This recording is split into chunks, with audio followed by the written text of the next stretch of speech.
این بار از استاد عبدالغفور ربانی که یک استاد نویسنده و محقق در بخش تاریخ و ادبیات می باشد در منزل ایشان در برنامه سپاس از طریق رسانه طلوع هزارستان تقدیر و سپاسگزاری شد.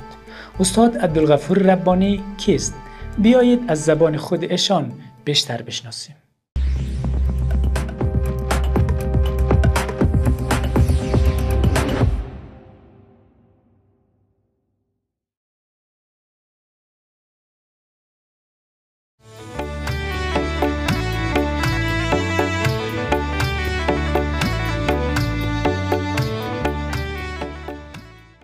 هرگاه چنین تشکل نهادی به وجود بیاید و هزارها را در استرالیا رهبری کنه، بعد از چندین سال هزارها هم در اقتصاد استرالیا، هم در سیاست استرالیا و هم در دانش استرالیا حضور داره و کار بزرگ دیگه که انجام داد چاب افغانستان در مسیر تاریخ برای بار اول بود.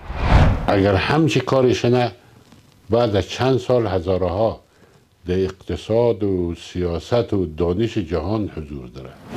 مکتب امت که تشکیل شد، در مکتب امت هم تاریخ و زبان فارسی را تدریس میکردن.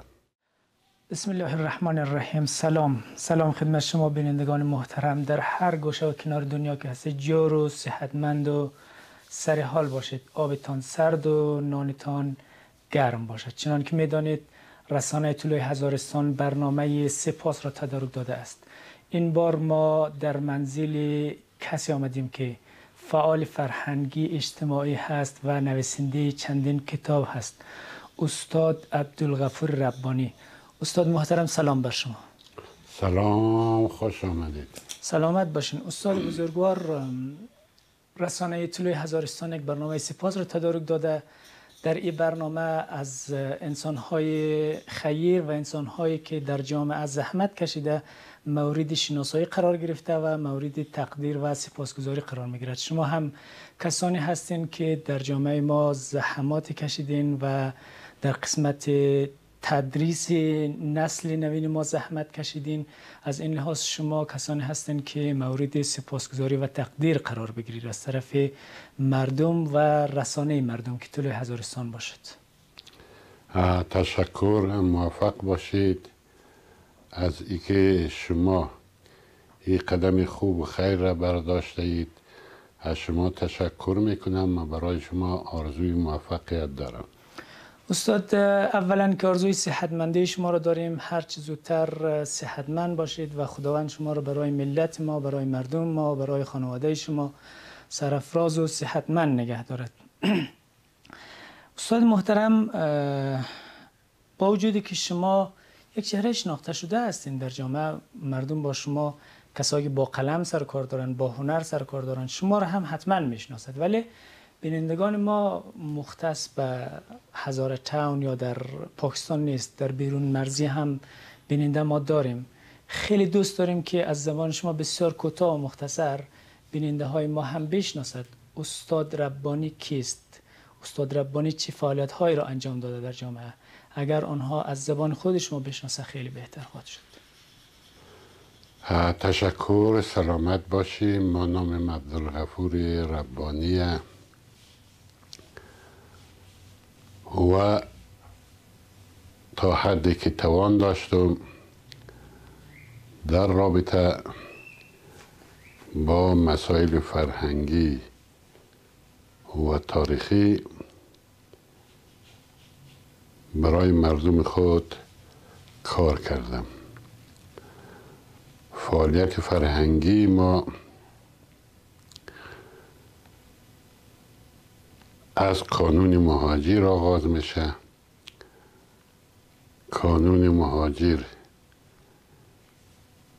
در آخر دهه 50 گمانم، اگر از یادم نرفته شد، سال 58 فعالیت خود را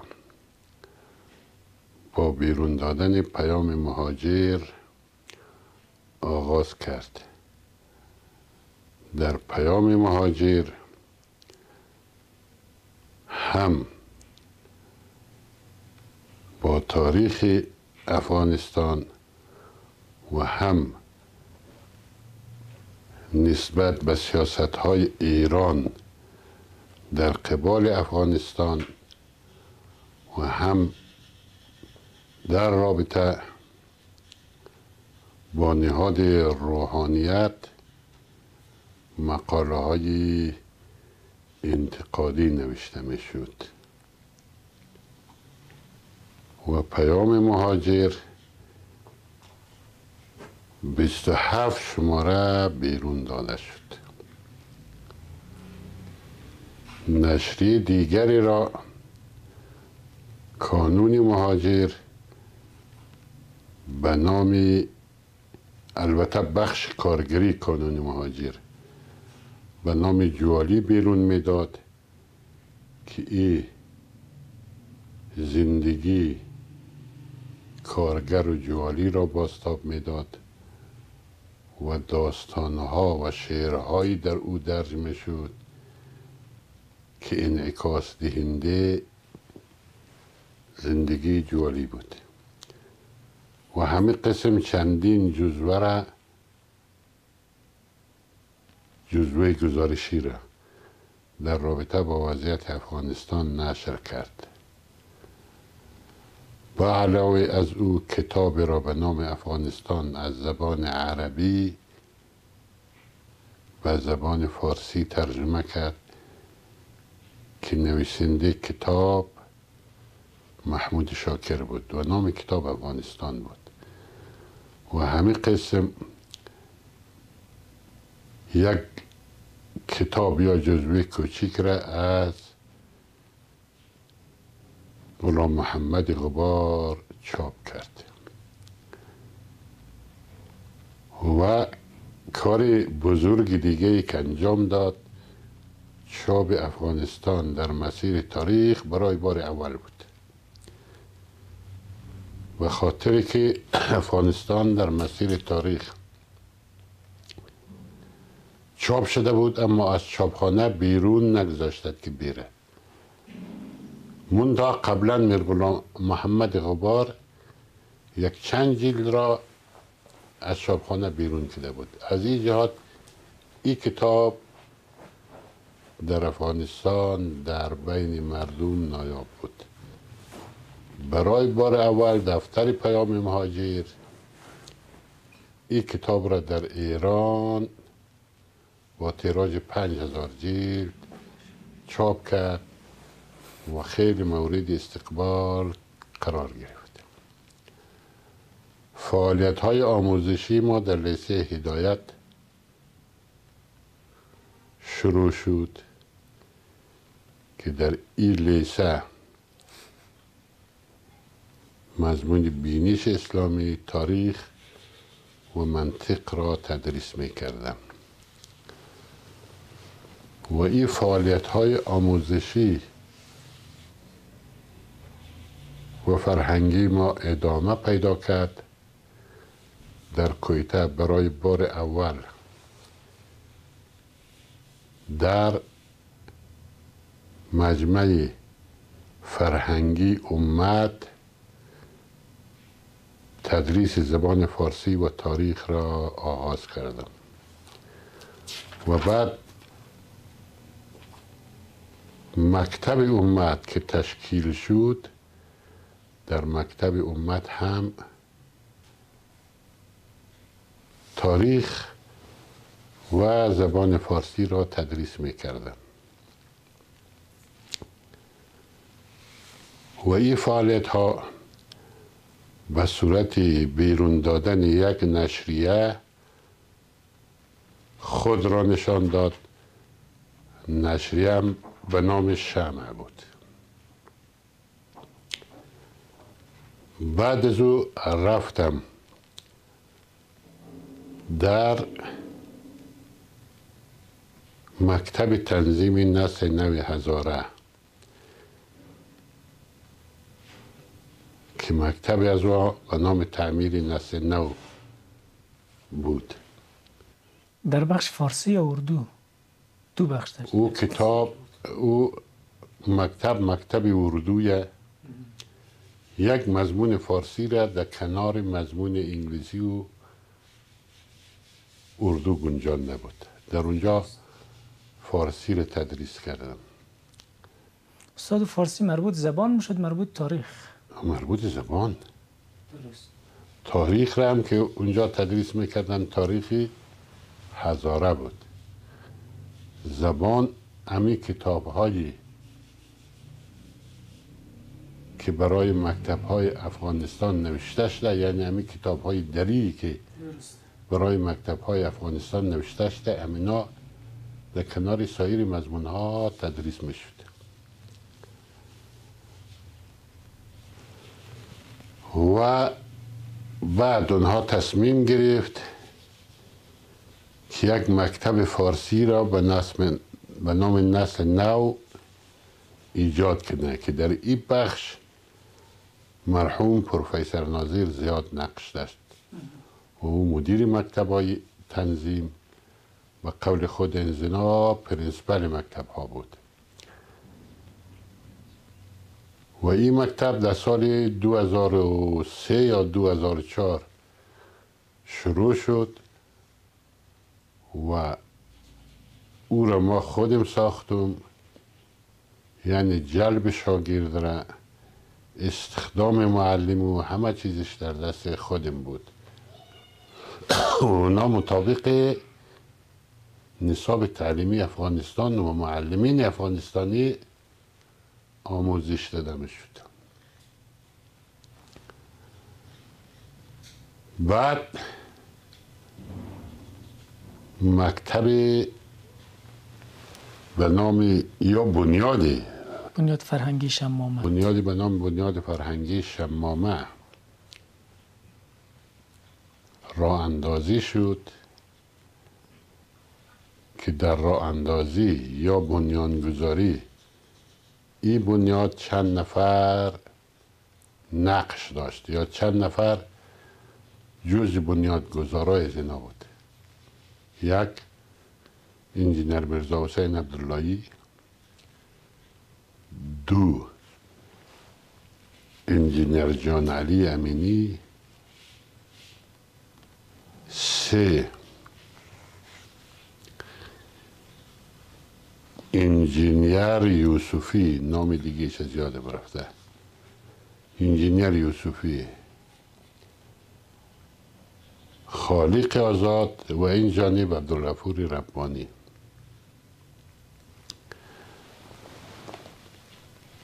چون نصاب تعلیمی افغانستان یک نصاب هست که با بینش علمی و بر پایه عدالت و ای که اتحاد و وفاق ملی را به وجود بیاره نوشته نشده. این نصاب تعلیمی برای مردم یا برای شاگردا نه شخصیت علمی میداد و نه شخصیت انسانی و ملی. در نصاب تعلیمی افغانستان بخش اجتماعیات مطابق بینش علمی و دانش حاکم بر تاریخی نگاشته نشده، بلکه بر مبنای بینش قومی نوشته شده. در این کتاب گرداننده افغانستان، یعنی در کتاب های تاریخی مکتب های افغانستان، گرداننده افغانستان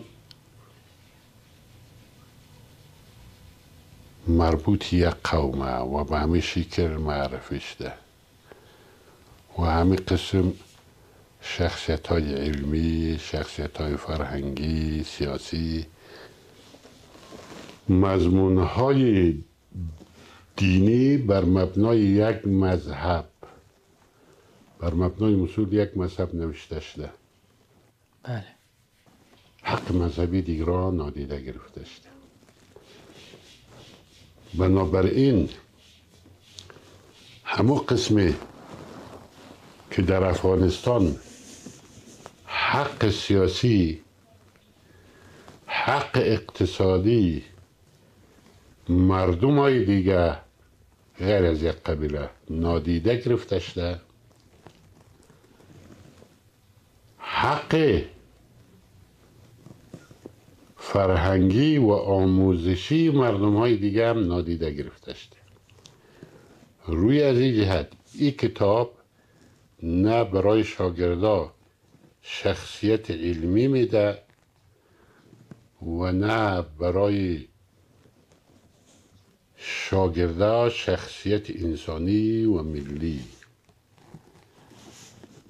برای یک بخش غرور کاذب میده و برای بخش های دیگه یعنی فرزندای مردم های محروم بیهویتی را میده. بله. به خاطر که هویت اونا زده میشه، هویت فرهنگی چه زده میشه، هویت تاریخیش زده میشه و هویت مذهبیش هم زده میشه و این نصاب تعلیمی عوض این که علم و دانش را ارتقا بده، تفرقه و نفاق را در میان مردم به وجود میاره و از همین جهت است که ما در افغانستان شخصیت های بزرگ علمی که محصول از این نصاب تعلیمی باشه نداریم. یک عده شخصیت های علمی و تاریخی که به وجود آمده اونها توسط تحقیقات و زحمات شخصی خود به وجود آمده، نه اینکه این تعلیمات یا نصاب تعلیمی به وجود آورده باشه. همتا به خاطر که این نقیصه را برطرف کنه خواست نصاب تعلیمی نوده وجود بیاره که جزء تدوین کنندگان این نصاب تعلیمی مبودم انجینر جان علی امینی بود و فیض محمد انگار بود. در مرحله اول مضمونها از صنف اول تا صنف نور تدوین شد که مسئول بخش اجتماعیات ما بودم و همین قسم دینیات و زبان و در این کتاب ها تا حد توان کوشش شد که معیارهای علمی در تدوینش به کار بره و همچنین تاریخ و فرهنگ و شخصیت های علمی تمام ملیت های افغانستان در این کتاب ها گنجانده بشه و گنجانده شد و این کتاب ها که چاپ شد بار اول در اختیار مکتب های مهاجرین قرار داده شد و قسمتش هم در جاهای کمتا مکتب داشت در داخل انتقال یافت. استاد ببخشین امی مثلا تاریخ هایی که در مکاتب افغانستان تدریس میشد یک جانبه بوده، اگر به اساس تعصب بوده که یک وجه و به اساس کم علمی اگر بوده باشه که درست، اگر شما مثلا کتاب ها اصلاح شده وقت تحویل مکاتب بدید اگر از لحاظ قومی تعصب اگر بوده باشه مورد پذیرش آنها قرار نباید میگرفت. چی باعث شد که اونها قبول کرد و در مکاتب پخش کرد مورد تدریس؟ مکاتب خود همتا و مهاجرین در بخش ملیت های دیگه یا سرتاسر افغانستان نبود؟ سرتاسر افغانستان نبود. درست. در مکتب هایی که مربوط همتا بود. و بعد که این کتاب ها مورد استقبال قرار گرفت، تصمیم گرفته شد که از صنف 9 تا 12 هم تدوین بشه. در این بخش ما همکارای جدید پیدا کردیم که همکارا عبارت بودن از استاد عارف یوسفی، یادم آمد اسمش، انجینیر عارف یوسفی که سابق استاد پلی‌تکنیک کابل بود و در دوره جمهوریت رئیس دانشگاه بامیان.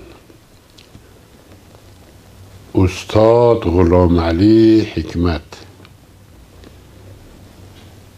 انجینیر امینی و استاد علی مدد کریمی.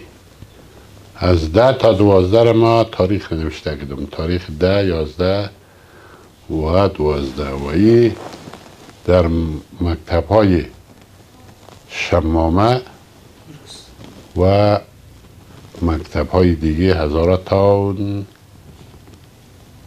تدریس میشد تا دوره چند سال نظام جمهوریت هم. و در دوره نظام جمهوریت چون سوالهای کانکور از کتابهای خود از اونا می آمد، بعد کتابهای افغانستان در مکتب ها تدریس می شد، اما در بنیاد فرهنگی شمامه خدمتت عرض بشه که در کنار از اونها خصوصا در بخش اجتماعیات کتاب‌های همتا تدریس می شد. در این دوره خدمت عرض بشه که برنامه‌های جنبی در روز جمعه برگزار می شد. در این برنامه‌های جنبی اول یک روز خالق آزاد می رفت و یک روز من می رفتم. مسائل تاریخی و غیره را تدریس می کردیم. بعد لیسه نور که در داخل رفت، خالق آزاد هم در داخل رفت. برنامه آموزشی جنبی توسط 3 مکتب دایر شد: بنیاد فرهنگی شمامه، پامیر و استقلال. و محلش هم ماشاءالله شادی حال بود. صنف 10، 11 و 12 این 3 مکتب در این جلسه ها شرکت میکرد و همین قسم از شاگردا و غیر شاگردا از مکتب های دیگه، به خاطر که آزاد بود برنامه، محدودیت نداشت. و همین قسم در رابطه با انجمن‌هایی که در داخل مکتب ها بود، شخصا خودم برنامه‌های برای اونها اجرا می‌کردم.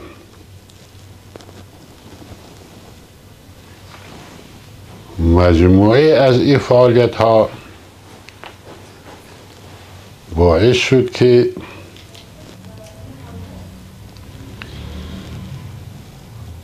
تنظیم علاقمند به ایجاد یک نشریه شنه، خصوصا که قبلا یک نشریه را هم ما در امت بیرون داده بودیم به نام شمع. بعد ما نشریه را در اینجا بیرون دادیم با همکاری تنظیم نسل نو که نامش دیدگاه نسل نو بود و در این نشریه 3 نفر نوشته داشت: ما، خالق آزاد و آقای اوحیدی. خالق آزاد با داخل هم فرسته بود، نوشته های از داخل میفرستاد. این نشریه مدت 7 سال ادامه پیدا کرد و من مدیری مسئولش بودم و همین قسم در بعض نشریه های دیگه از قبیل نشریه ارشاد، پیک غرجستان و شمع آوارگان که توسط مهاجرین اینجا بیرون داده می شد، من مقاله و نوشته های داشتم. بعد از او تصمیم گرفته شد که نوشته جمع آوریش نه و همچنین درس های جنبی و به صورت کتاب در باید. مقاله هایی که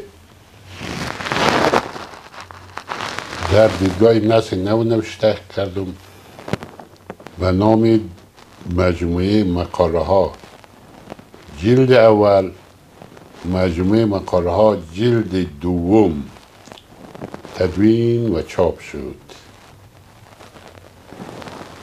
کارهای جنبی که در مکتب‌های هزارات تاون کرده بودم و در امت کرده بودم، اینها به صورت یک کتاب در آمد. کتاب اولش دفتر نخست که در رابطه با وضعیت تاریخی، فرهنگی و مذهبی هزارهای. کتاب دفتر دوم جریان‌های سیاسی ایدئولوژیک و جریان‌های قومی هزارهای که در این کتاب جریان‌های سیاسی ایدئولوژیک و یکی از کدام جریان‌های دیگه اینها تغذیه فکری کرده و همین قسم جریان‌های قومی هزارها بازتاب داده شده و به صورت کتاب هم و چاپ شده. کتاب دیگه به نام تاریخ‌های متفاوته و در این کتاب این مسئله مطرح شده که کشورهای دیگه از موج زراعت گذشته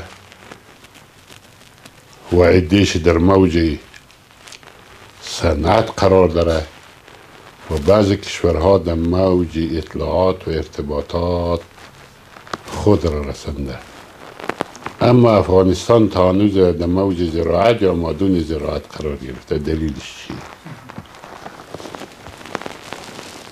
بعد کتاب دیگه به نام تاریخ سیمای هزارستان بیرون داده شد که این کتاب به دعوت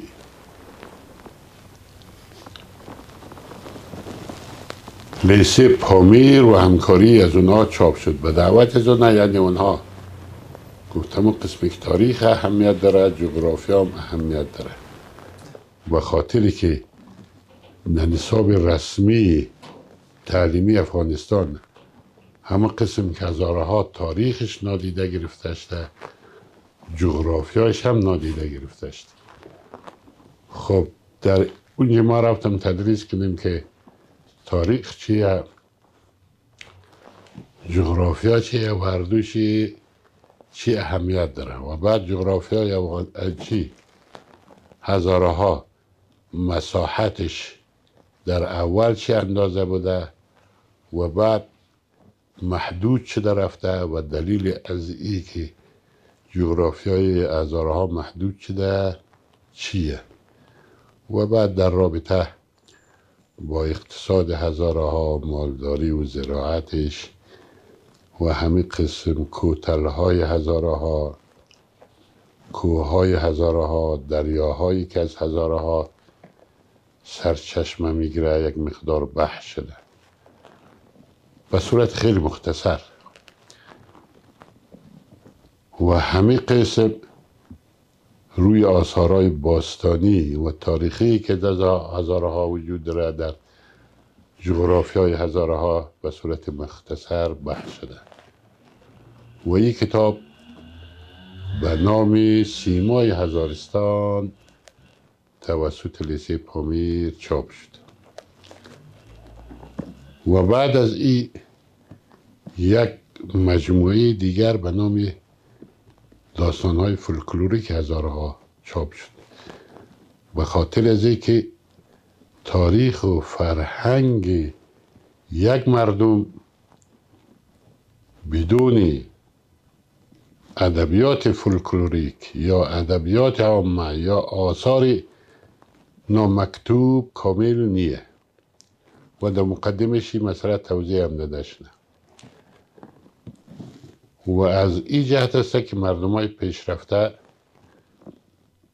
ادبیات های فولکلوریک از قبیل چیستانه ها، داستانه ها، ضرب المثل ها،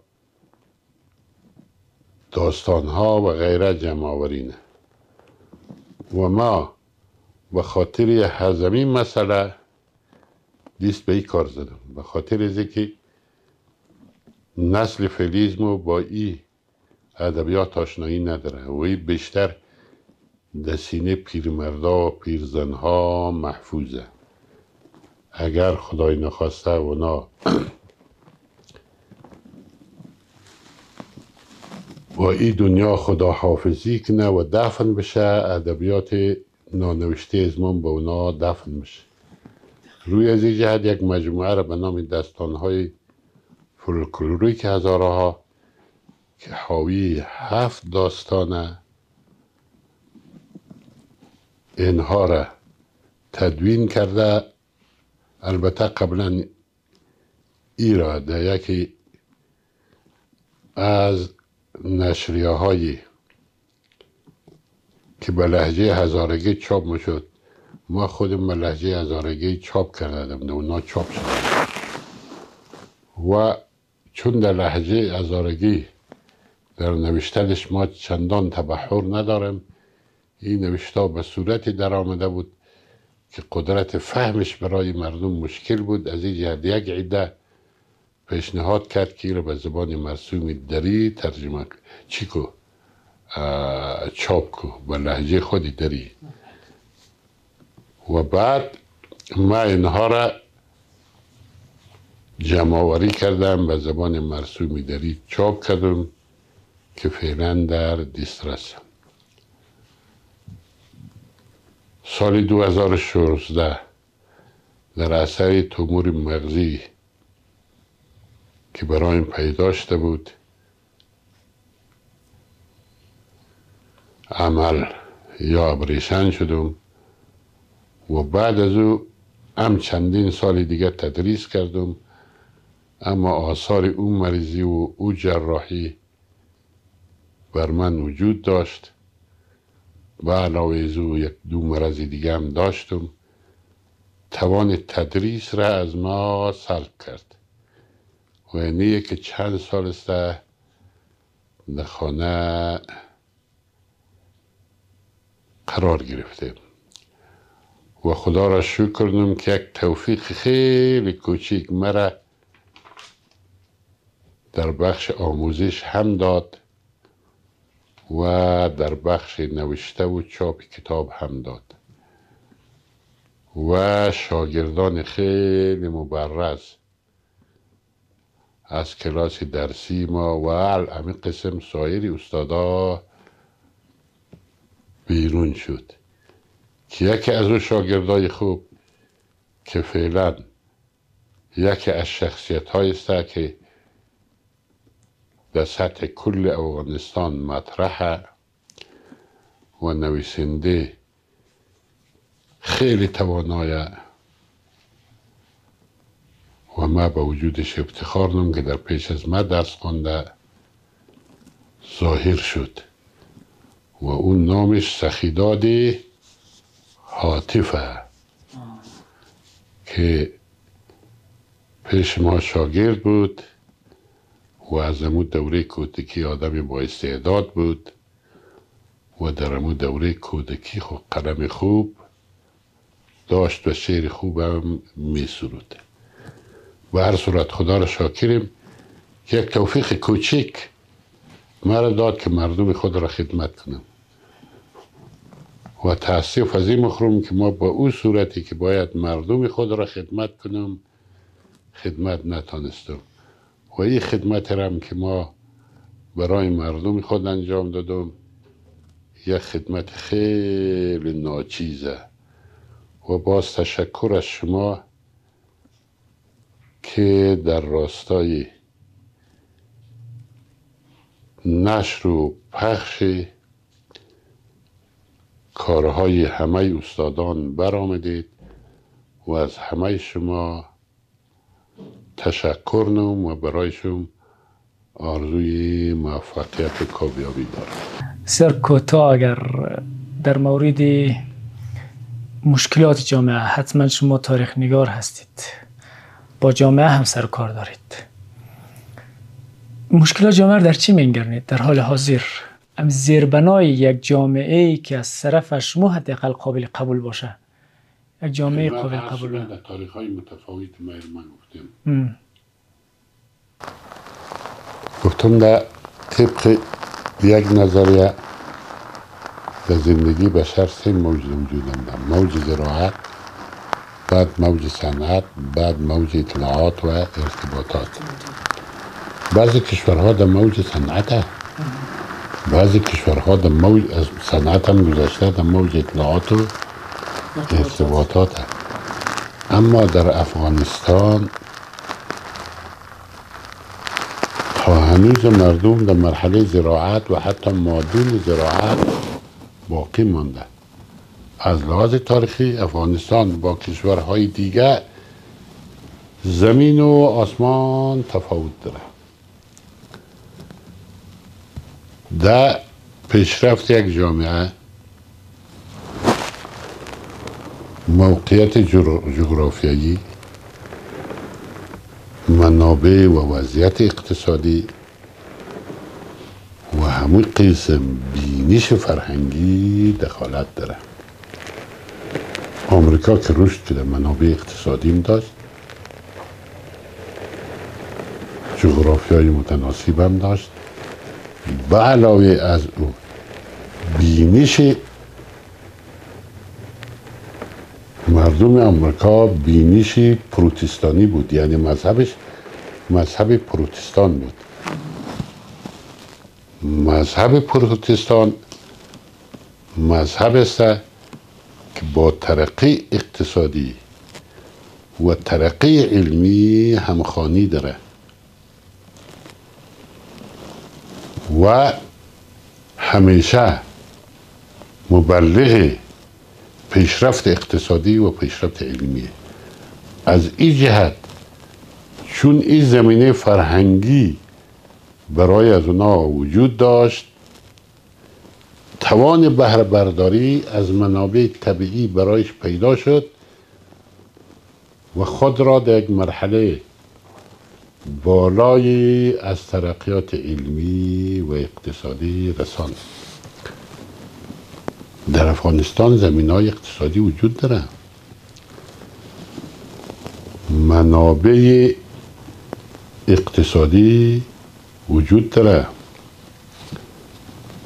آبهای وافر وجود داره و شما شاید در رابطه با منابع افغانستان، منابع طبیعیشی اطلاع داشته باشی.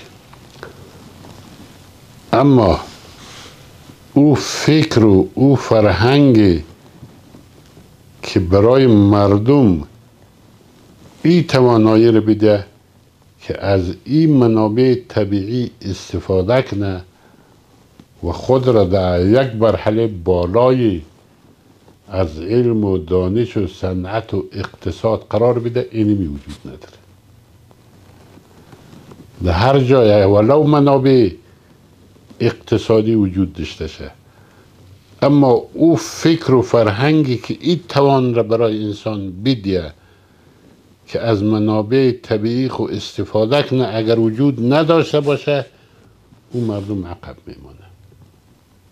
در خیلی کشورها به همون شکله که منابع خوب داره اما فکر و فرهنگی که اونا را توانمند کنه برای بهره برداری از اون منابع وجود نداره، اونا پس مونده. در افغانستان منابع وجود داره اما او فکر و فرهنگی که برای مردم این توانایی رو ببخشه که از او منابع برای زندگی بهتر استفاده کنه وجود نداره و از امو جهت است که افغانستان عقب مانده و حتی در مرحله مادون زراعت باقی مانده.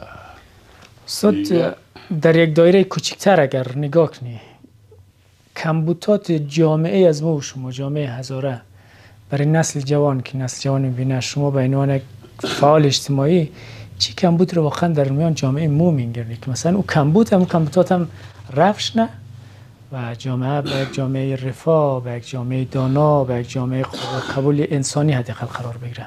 ایره در یک چند روز پیش که یک برنامه حمید چراغ نام جریان ازواجی خبر ندارم، از یادم رفته، از ما سوال کرد.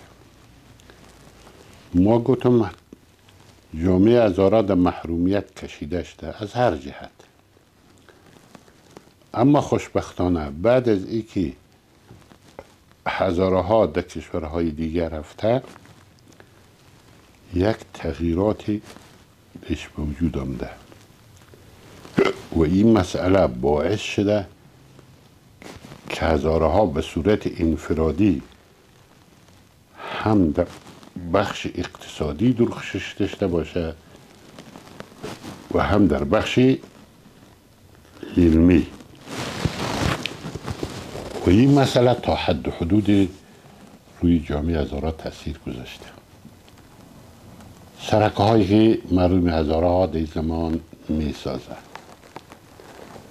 بندهای آبی که می سازه، مکتب هایی که درست نه، شفاخانه هایی که می سازه و همین قسم برق هایی که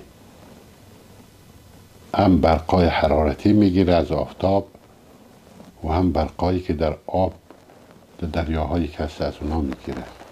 این در حد و حدود به صورت ابتدایی تاثیرات خشته، اما متاسفانه هزاره ها یک نهاد نداره، یک تشکل نداره که به صورت یک نهاد و یک تیم وارد عرصه های اقتصادی و آموزشیش نه و علت شکست هزاره ها هم در دوره عبدالرحمن و هم در دوره بعدی فقدان همچی تشکیلات بوده. هزاره ها ضرورت یک تشکیلات داره که مردم را رهبری کنه، یعنی توان رهبری مردم را داشته باشه، در بخش اقتصادی رهبری کنه، در بخش علمی رهبری کنه و در بخش سیاسی هم رهبری کنه. مثلا در استرالیا تعداد زیادی از مردم هزاره وجود داره، در اونجا ضرورت در یک تشکیلات داره که هزاره ها را در این بخش رهبری کنه. در استرالیا چه زمینه های اقتصادی وجود داره، چه زمینه های علمی وجود داره و چه زمینه های سیاسی وجود داره و هزاره ها چگونه از این زمینه ها بهره برداری کنه. هرگاه چنین تشکل نهادی به وجود بیاید و هزاره ها را در استرالیا رهبری کنه، بعد از چندین سال هزاره ها هم در اقتصاد استرالیا، هم در سیاست استرالیا و هم در دانش استرالیا حضور داره و همه قسم هزاره هایی که در آمریکا و کانادا و اروپا اعلام یک تشکل ایجاد کنه که در این بخشا هزارها را رهبری کنه. اگر همچی کارشنه بعد از چند سال هزارها در اقتصاد و سیاست و دانش جهان حضور داره و همچنین تشکیلات در پاکستان و افغانستان اگر در وجود بیاره و بین از این تشکلات اگر یک هماهنگی در وجود بیاره، هزارها هم تشکلات و اتحاد جهانی خرد داره و هم در اقتصاد و سیاست و دانش جهان حضور داره. اینی زمان است که از این وضعیت رهایی پیدا نه و با قدرت وارد عرصه های مختلف زندگی میشه و فرهنگ و تمدن گذشته خره احیانه و ارتقانه و در جهان اهمیت پیدا نه.